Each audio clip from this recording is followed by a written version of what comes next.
Minasan, konnichiwa. Okahana YouTube channel yokoso. Nah, di video saya kali ini saya mau share kepada kalian semua, kaum hawa khususnya ya, cara penggunaan dari pembalut wanita yaitu tampong.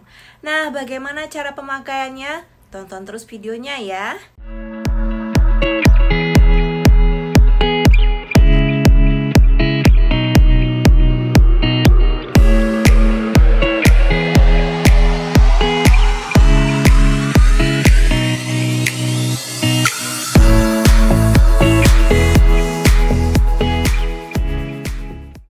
Nah, sebelum saya menjelaskan cara pemakaian dari tampong itu sendiri, saya akan menjelaskan apa itu tampong. Tampong adalah sama seperti pembalut wanita biasa ya teman-teman, hanya saja berbentuk silinder yang berbahan kapas yang sangat lembut. Gunanya sama seperti pembalut wanita biasa, yaitu untuk menyerap aliran darah yang keluar pada saat kita sedang menstruasi. Hanya beda cara pemakaiannya ya teman-teman. Ketika pembalut biasa, kita taruh di permukaan celana dalam agar dapat menampung cairan dari darah menstruasi kita ya teman-teman. Sedangkan tampong sendiri itu dimasukkan ke dalam lubang kemaluan wanita atau vagina kita. Nah, tampong itu berbentuk silinder yang bisa dimasukkan ke dalam vagina kita secara gampang ya teman-teman, dan di ujungnya itu akan terdapat benang, yang mana benangnya itu berfungsi untuk menarik nantinya tampong untuk keluar dari vagina kita setelah pemakaian beberapa jam. Oke? Mungkin untuk sebagian wanita yang belum pernah memakai tampong akan bingung bagaimana cara pemakaiannya, tapi kalian tidak usah khawatir. Di sini adalah tampong yang tanpa alat applicator, dan yang ini adalah tampong dengan alat bantu applicator, yang mana lebih gampang untuk cara memasukkannya ke dalam vagina kita.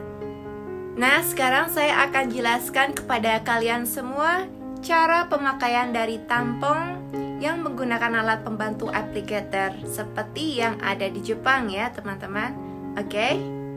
Nah, ini adalah packaging dari tampong yang ada di Jepang ya teman-teman. Ada 3 jenis, yang light, yang ringan ya teman-teman, yang mana darah menstruasi sedikit, dan yang regular, yang biasa, dan yang super, yaitu yang sedang banyak-banyaknya keluar biasanya di hari kedua ya.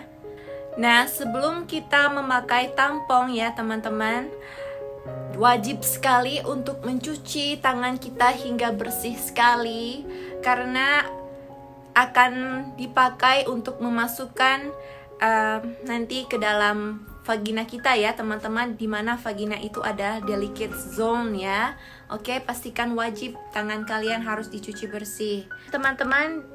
Ketika kita membeli tampong, nanti di kotaknya itu akan ada keterangan cara pemakaiannya ya. Ini adalah yang tampong Jepang yang ditulis dalam huruf kanji ya. Cara pemakaiannya tertulis jelas di sini. Oke, saya akan jelaskan bagaimana cara pemakaiannya. Mungkin kalau melihat kertas ini saja kurang mengerti ya. Nah, sebelum kalian memakai tampong, wajib kalian harus cek bagian applicatornya ya teman-teman. Di sini bagian yang akan masuk nanti ke dalam liang vagina kita ya, dan juga bagian luarnya ini pastikan dia itu tidak cacat, tidak tergores atau sobek, karena nih dia akan masuk ke bagian delicate zone-nya kita ya, agar tidak lecet ya teman-teman, yang akan berakibat fatal. Dan juga kalian harus cek pada bagian talinya ini ya teman-teman. Talinya ini kalian harus cek apakah benar-benar kuat atau tidak. Oke, kalian harus cek dulu. Kalau oke, akan saya jelaskan bagaimana cara pemakaiannya. Oke teman-teman, pastikan sebelum kalian memasukkan si tampong ke dalam vagina kita, wajib kita itu harus rileks terlebih dahulu ya. Saran saya, kalian boleh jongkok atau berdiri dengan menaikkan kaki kalian bertumpu pada kursi atau tembok pastikan dalam keadaan rileks, jangan tegang ya. Nah, biasanya saya memasukkan tampong ke dalam vagina itu menggunakan kedua belah tangan, karena di sini saya ingin mencontohkan kepada teman-teman semua. Jadi saya akan menggunakan tangan kanan saya, dan yang ini tangan kiri saya akan mencontohkan bahwa ini adalah vagina kita ya. Oke. Sebelum memasukkan tampong ke dalam vagina, kita memakai ibu jari dan jari tengah dan memegang bagian aplikator yang ada garis-garisnya seperti ini ya teman-teman. Ada garis-garisnya. Kita tempatkan tangan kita seperti ini memegangnya. Oke. Dan saya contohkan bahwa ini adalah vagina kita ya. Dan ini adalah bagian luar dari vagina kita, bagian kulit yang terluar. Oke, kita masukkan.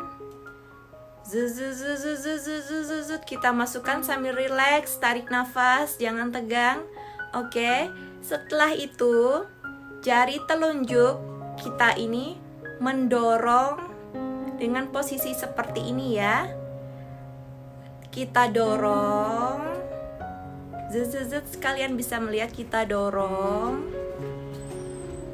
Nah, akan masuk ke dalam vagina kita ya, kapasnya ini.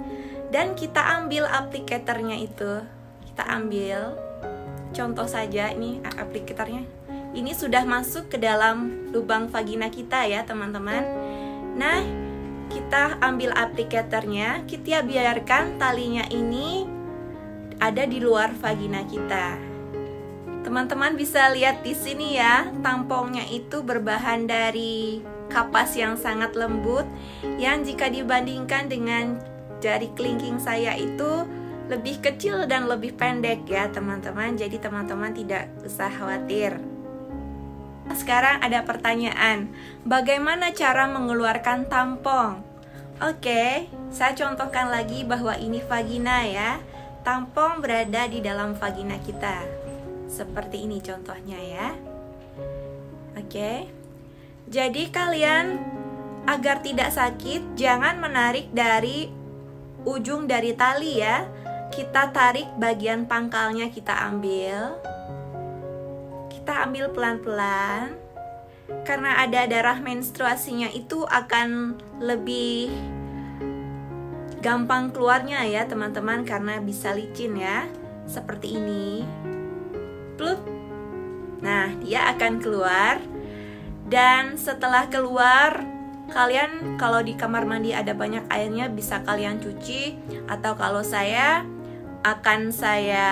balut dengan toilet paper dan saya buang agar tidak terlihat oleh orang lain, atau kalian bisa membuangnya dalam tas kresek ya, tas plastik yang gelap ya.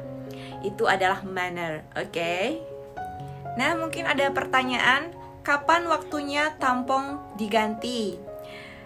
Tampong bisa diganti dalam waktu 3-5 jam ya teman-teman. Jangan sesekali kalian memakai tampong pada saat kalian tidur di malam hari. Sangat tidak dianjurkan jika kita memakai tampong itu lebih dari 6 jam ya teman-teman, karena bisa menyebabkan penyakit. Resiko dari penggunaan tampong itu sendiri bisa menyebabkan infeksi jika kalian tidak menggunakannya dengan benar dan baik ya. Seperti munculnya luka pada vagina kita. UNICEF juga mengatakan kalau penggunaan tampong itu juga bisa mengakibatkan penyakit TSS ya teman-teman, atau kepanjangannya Toxic Shock Syndrome, yang mana sangat jarang terjadi tetapi akibatnya sangat fatal. Nah, gejala mengalami TSS itu bisa dengan demam yang sangat tinggi, muntah, diare, tegang pada otot, dan lain-lain. Kalau kejadiannya seperti itu, kalian bisa segera mengunjungi dokter kandungan. Ini ada beberapa mitos ya tentang seputar penggunaan dari tampong itu. Simak ya. Melihat cara pemakaiannya, tampong itu dimasukkan ke dalam vagina, sehingga banyak yang mengatakan kalau dapat menyebabkan vagina kita itu akan cepat kering. Tampong memang dapat menghilangkan kelembapan pada saat menstruasi juga. Karena itu kalian bisa menggunakan tampong dengan ukuran sesuai dengan keadaan kondisi kalian dan jangan menggunakannya dalam jangka waktu yang lama. Mitos yang kedua yaitu tampong bisa hilang dalam vagina. Saluran vagina itu sekitar 3-5 inci ya teman-teman. Jadi ruangannya itu sangat terbatas sekali untuk bergerak masuk sampai ke dalam ya. Ujung vagina kita itu adalah serviks ya teman-teman, yang sangat mustahil sekali bisa dilalui oleh tampong. Tidak ada hubungan antara vagina dan rongga perut. Jadi sangat mustahil sekali tampong bisa masuk ke dalam tubuh kita. Nah, lalu bagaimana jika benar-benar bahwa tali tampong kita itu terputus? Tenang, kalian jangan panik. Kalian bisa relax.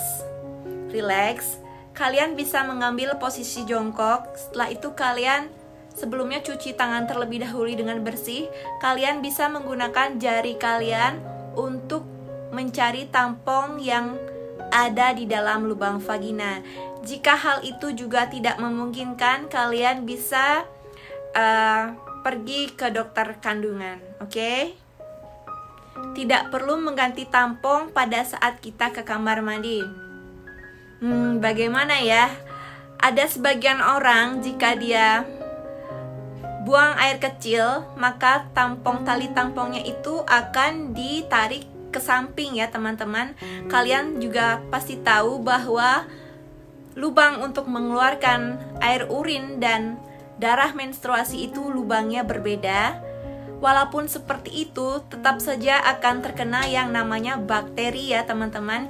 Jadi kalau saya pribadi, saya selalu mengganti tampong dengan tampong yang baru ketika saya buang air kecil di kamar mandi, karena saya merasa agak jijik ya. Oke, saya akan jelaskan di sini kelebihan dan kekurangan dari penggunaan tampong ya teman-teman.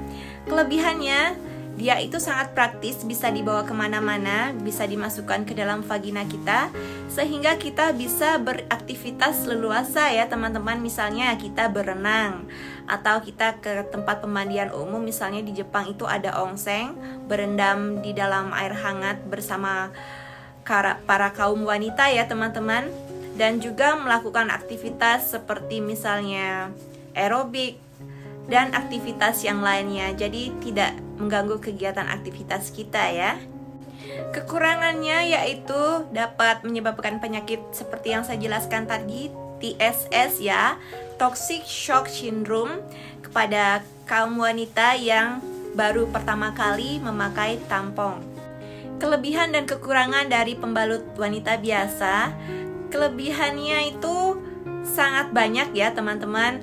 Bisa dipakai kapan saja dan dimana saja, karena hanya ditaruh pada permukaan dari celana dalam kita ya teman-teman. Kekurangannya hanya saja yang ukurannya besar ya teman-teman, sehingga kita sangat tidak percaya diri untuk melakukan aktivitas-aktivitas yang mana karena pembalut wanita biasa itu dapat bergeser, sehingga sangat memungkinkan sekali terjadi kebocoran ya teman-teman. Juga pembalut wanita biasa itu tidak bisa dipakai pada saat kita berenang ya teman-teman, karena tidak mungkin berenang menggunakan pembalut wanita biasa, karena bisa mengapung ikut berenang bersama kita.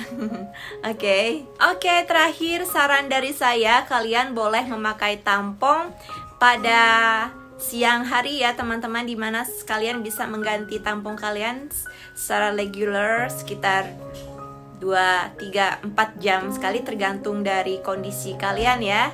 Dan sangat tidak disarankan jika kalian memakai tampong pada saat tidur, karena itu durasinya sangat panjang sekali. Memakai tampong pembalut itu diganti-ganti ya, jangan memakai tampong terus. Nah, demikian ya video kali ini tentang cara penggunaan tampong dan dampak negatif dan positif Begitu sharing dari saya. Maaf jika ada kekurangan dari saya. Saya hanya ingin sharing kepada kalian semua, sahabat saya, para kaum hawa. Semoga informasi yang saya sampaikan kepada kalian semua bermanfaat. Terima kasih telah menonton video saya hingga selesai. Thanks for watching and see you in my next video. Sayonara, mata ne. Arigatou gozaimasu. Tell me pretty lies, look me in the face, tell me that you love me, even if it's